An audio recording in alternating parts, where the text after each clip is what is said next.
first rib mobility stretches. So I'm gonna have two different ones here. One, you'll need a strap. The other one, you can use a lacrosse ball. So reasons that someone might need to do this: if you spend a lot of time sitting or at your desk, we tend to be a little more rounded in our upper mid-back area, and that can cause muscles around the shoulder and neck, our accessory muscles, to kind of pull on that first rib a little bit. So those rib joints are meant to have a little bit of glide, because if you think about breathing, they breathe and they move. When we breathe, they move sort of like a bucket handle. So there needs to be some movement. So the muscles are just kind of locking it into that upper range, and that can create some tension in this area right where the shoulder meets the neck.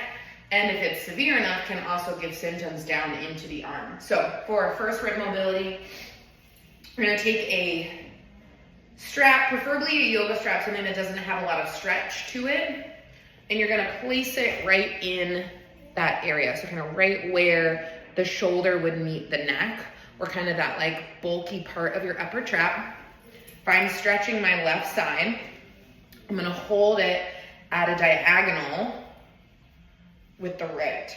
Okay, so whatever feels more comfortable on your wrist, you can hold this way or this way, but the goal is that you're kind of pulling down towards that opposite pocket. So this is that direction of pull. I'm gonna let this arm relax. I'm gonna side bend my head away and then back to neutral. Side bend away, back to neutral. The goal is to try to keep your nose straight ahead. So on that last one, you can see I was rotating a little bit, so I'm cheating out of the stretch. So everything should stay straight ahead. Side bend nice and pure to the side.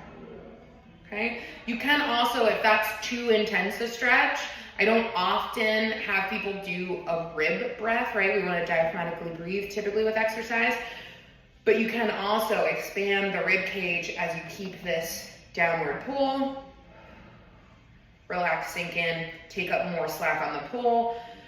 Big inhale, relax, sink in. Okay, so that's the first way you can work on creating some more mobility in that area. Someone who has a limited first rib might also notice discomfort with the overhead raise or limited range of motion. There are a lot of other things that can cause that as well, but that's one possible factor.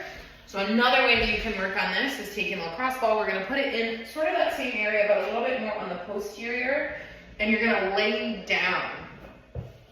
So we're laying down on that lacrosse ball, and then the side that it's on, we're gonna take that same arm, bring it overhead as far as we can, and then back down. You're gonna do about 15 or so with this one, and then you get up and retract your range after doing either one of those exercises.